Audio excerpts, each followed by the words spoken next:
Bus యాత్ర ఇవాళ కర్నూలు జిల్లా పెంచికలపాడులో రాత్రి బస్ చేసిన ప్రాంతం నుండే ప్రారంభం కానుంది. ఈ యాత్రలో భాగంగా వైఎస్ జగన్మోహన్ రెడ్డి ఉదయం 9 గంటలకు పెంచికలపాడు నుంచి రామచంద్రాపురం, కొడుమూరు, హంద్రి కైరవడి, గోనెగండ్ల మీదుగా రాళ్లదొడ్డి చేరుకుంటారు. రాళ్లదొడ్డికి ముందు భోజన విరామం తీసుకోనున్నారు. అనంతరం కడిమెట్ల మీదుగా ఎమ్మిగనూరులోని వీవర్స్ కాలనీ సొసైటీ గ్రౌండ్ దగ్గర బహిరంగ సభలో పాల్గొంటారు. సాయంత్రం 3 గంటలకు ఈ సభ జరగనుంది. సభ అనంతరం అరికెల్, ఆదోని క్రాస్, విరుపాపురం, బెణిగేరి, ఆస్పరి, చిన్న హుల్తి, పత్తికొండ బైపాస్ మీదుగా కేజీఎన్ ఫంక్షన్ హాల్కి దగ్గరలో ఏర్పాటు చేసిన బస శిబిరానికి చేరుకుంటారు. ఇదే అంశంపై పూర్తి సమాచారాన్ని మా ప్రతినిధి సుధీర్ అందిస్తారు. Sudheer, good morning Chandu. ఏదైతే ఏపీ సీఎం అలాగే వైఎస్ఆర్ కాంగ్రెస్ పార్టీ అధినేత వైఎస్ జగన్మోహన్ రెడ్డి ఏదైతే ఇడుపులపై నుంచి కూడా ఇచ్చాపురం వరకు కూడా 21 రోజుల పాటు కూడా ప్రారంభించినటువంటి మేమంతా సిద్ధం అనే పేరుతో కూడా బస్సు యాత్రను కూడా ఇప్పటికే ప్రారంభించడం జరిగింది. అయితే మొదటి రోజు కడప జిల్లాలో, అలాగే రెండవ రోజు కూడా నంద్యాల జిల్లాలో, అలాగే ఈ రోజు మూడో రోజు చూసుకుంటే గనక కర్నూలు జిల్లాలో కూడా మేమంతా సిద్ధం అనే పేరుతో కూడా బస్సు యాత్ర ఈరోజు ప్రారంభమవుతుంది. అయితే ముఖ్యంగా చూసుకుంటే కర్నూలు జిల్లా పేచికపాడులో రాత్రి వైఎస్ జగన్మోహన్ రెడ్డి కూడా అక్కడ బస చేయడం జరిగింది. అయితే ఆ ప్రాంతంలో కూడా ఆయన బస చేసిన అనంతరం కూడా ఈ రోజు ఉదయం నుంచి చూసుకుంటే కనుక ఆయన షెడ్యూల్ అయితే కనుక కొద్దిగా బిజీగా ఉందనుకోవచ్చు. అయితే ముఖ్యంగా కర్నూలు జిల్లాకు సంబంధించినటువంటి కొంతమంది నేతలు కూడా వైఎస్ జగన్మోహన్ రెడ్డి ఆధ్వర్యంలో కూడా వైఎస్ఆర్ కాంగ్రెస్ పార్టీ కండువా కప్పుకోనున్నారు. అయితే ఈ నేపథ్యంలో వైఎస్ జగన్మోహన్ రెడ్డి ఉదయం 9 గంటల ప్రాంతంలో కూడా ఆయన ఏదైతే పేచికలపాడు నుంచి రామచంద్రాపురం కూడా బయలుదేరడం జరిగింది. అయితే దాని తదనంతరం కొడమూరులో అక్కడ ఉన్నటువంటి కొంతమంది కార్యకర్తలను కూడా కలుస్తారు. అలాగే హంద్రి కైరవడి, అలాగే గొడ్డెగండ్ల దిన్న మీదుగా కూడా ఆయన ఈ రోజు మధ్యాహ్నానికి కూడా రాళ్లదొడ్డికి చేరుకుంటారు. అయితే రాళ్లదొడ్డిలో కూడా మధ్యాహ్న భోజన విరామ సమయం కూడా ఏర్పాటు చేయడం జరిగింది. అనంతరం కూడా ఏదైతే కడిమెట్ల మీదుగా కూడా రాత్రికి ఆయన ఏదైతే ఎమ్మిగనూరులో ఉన్నటువంటి వీవర్స్ కాలనీ, అలాగే సొసైటీ గ్రౌండ్ దగ్గర కూడా భారీ బహిరంగ సభలో కూడా వైఎస్ జగన్మోహన్ రెడ్డి కూడా ఈరోజు పాల్గొన్నారు. అయితే ముఖ్యంగా చూసుకుంటే గనక ఈ 2 రోజుల పాటు కూడా బహిరంగ సభల్లో కూడా మేమంతా సిద్ధమైన బహిరంగ సభలో కూడా వైఎస్ జగన్మోహన్ రెడ్డి ప్రతి మీటింగ్ లో కూడా హాట్ కామెంట్ చేయడం జరుగుతుంది. అయితే ఏ నియోజకవర్గానికి వెళ్తారో కూడా ఆ నియోజకవర్గానికి చెందినటువంటి ఏరియాలో వైఎస్ఆర్ కాంగ్రెస్ పార్టీకి సంబంధించినటువంటి ఎమ్మెల్యేలను, అలాగే పార్లమెంట్ అభ్యర్థులను గెలిపించుకునే నేపథ్యంలో కూడా ఇప్పటి వరకు వైఎస్ఆర్ కాంగ్రెస్ పార్టీ 99% కూడా ఏదైతే అధికారం చేపట్టినప్పటి నుంచి కూడా అన్ని అభివృద్ధి కార్యక్రమాలు, అలాగే సంక్షేమ పథకాలు కూడా పూర్తి స్థాయిలో అన్ని మేము కంప్లీట్ చేశామని, దాదాపు 1% మాత్రమే మిగిలిందంటూ కూడా ప్రజలకు చెప్పుకుంటూ, అలాగే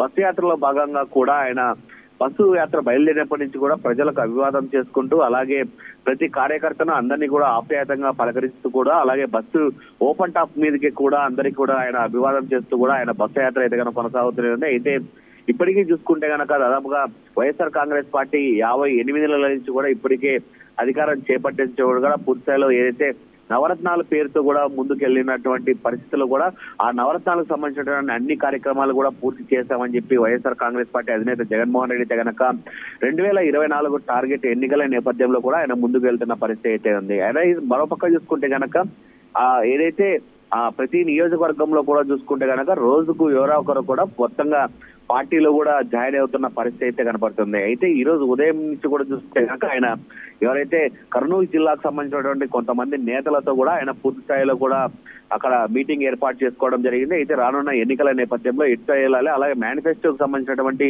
ఇంకా ఏమైనా చేంజెస్ ఉన్నాయి, ఇంకా ఏంటి మేనిఫెస్టో ఎలా చేయాలి దానిపైన కూడా పూర్తి స్థాయిలో ఆయన అయితే కనుక కార్యకర్తలు కలవడం జరిగింది. అయితే ఇప్పటికే కొడమూరు చేరుకుంటానే అక్కడ ఉన్నటువంటి ఆదిమూలం సతీష్ అనే వ్యక్తి కూడా పూర్తి స్థాయిలో వైఎస్ జగన్మోహన్ రెడ్డి కూడా పెద్ద సంఖ్యలో కూడా భారీ కేర్లతో కూడా గజమాలతో కూడా స్వాగతం పలకడం జరిగింది. ఆయన అక్కడి నుంచి కూడా ఏదైతే హంద్రి కైరవడి, అలాగే గోనెగొడ్ల మీద కూడా మధ్యాహ్న సమయంలో రాళ్ల దొడ్డి చేరుకుంటారు. అక్కడ భోజన విరామం జరుగుతుంది. అక్కడ కూడా దాదాపుగా ఏదైతే కర్నూలు జిల్లాకు సంబంధించినటువంటి కొంతమంది నేతలతో కూడా వైఎస్ జగన్మోహన్ రెడ్డి మధ్యాహ్నం భేటీ అవుతారు. అలాగే కార్యకర్తలకు కొంతమంది వాళ్ళతో కూడా భేటీ అవుతారు. దాని తదనంతరం మధ్యాహ్నం సమయం బయలుదేరి బస్సు యాత్రగా బయలుదేరి ఏదైతే ఎమిగినూరులో ఉన్నటువంటి వీవర్స్ కాలనీ సొసైటీ గ్రౌండ్ దగ్గర భారీ బహిరంగ సభలో కూడా దాదాపుగా అక్కడ ఉన్నటువంటి బుట్ట రేణుక కూడా ఇప్పటికే ఏర్పాట్లన్నీ పూర్తి చేసిన పరిస్థితి ఉంది. దాదాపుగా 2,50,000 మంది అంచనాగా కూడా ఇప్పటికే అక్కడ స్టేజ్ కూడా ఏర్పాటు చేయడం జరిగింది. దాదాపు మధ్యాహ్నం 3 నుంచి 4 గంటల లోపల కూడా వైఎస్ జగన్మోహన్ రెడ్డి ఆ ప్రాంతానికి చేరుకొని అక్కడ ఉన్నటువంటి ఏదైతే ఎమిగనూరు ప్రజలను, అలాగే కర్నూలు జిల్లా, అలాగే మొత్తంగా ఏదైతే కర్నూలు పార్లమెంట్ కి సంబంధించినటువంటి మొత్తం కార్యకర్తలు, వాళ్ళ నేతలు ఉన్నారో వాళ్ళందరినీ కూడా మాట్లాడే దిశానిర్దేశం చేయడం ఉంది. మొత్తంగా చూసుకుంటే గనక ఇప్పటి వరకు ఎటువంటి సంక్షేమ పథకాలు చేశాం, అలాగే కూటమికి సంబంధించి ఏదైతే చంద్రబాబు, అలాగే బీజేపీ, అలాగే జనసేన పార్టీ 3 పార్టీలు కూడా ప్రజలను ఎలా మోసం చేస్తున్నాయి, ఇలాంటి వ్యక్తులను నమ్మొద్దంటూ కూడా జగన్మోహన్ రెడ్డి ఇలాంటి ప్రసంగాల్లో కూడా పూర్తి స్థాయిలో కూడా ఆయన హాట్ కామెంట్స్ చేస్తున్న పరిస్థితి ఉంది. అయితే ఈ రోజు కూడా ఆయన ఎటువంటి కామెంట్ చేస్తారన్న దానిపైన అయితే కనుక మొత్తంగా అందరూ వేచి చూస్తున్నారు. ఏదేమైనా చూసుకుంటే కనుక వైఎస్ జగన్మోహన్ రెడ్డి ఇడుపులపై నుంచి ఇచ్చావరం వరకు 21 రోజుల పాటు చేపట్టినటువంటి బస్సు యాత్ర అయితే కనుక ఇప్పటికే మొత్తంగా చూసుకుంటే విజయవంతంగా సాగుతుందని చెప్పుకోవచ్చు. అయితే రోజు రోజుకు చూసుకుంటే కనుక వైఎస్ జగన్మోహన్ రెడ్డి ఆదరణ, అలాగే ప్రజల నుంచి కూడా పూర్తి స్థాయిలో కార్యకర్తలు కూడా బస్సు యాత్ర మడి కూడా పూర్తి స్థాయిలో వెళ్తున్న పరిస్థితి ఉంది. ఏదేమైనా సరే ఈ రోజు రాత్రి ఆయన మొత్తంగా చూసుకుంటే కనుక ఈ కర్నూలు జిల్లాలకు సంబంధించినటువంటి పత్తిపాడులో కూడా ఆయన రాత్రి బస చేయనున్న పరిస్థితి ఉంది. Right Sudeep, thank you.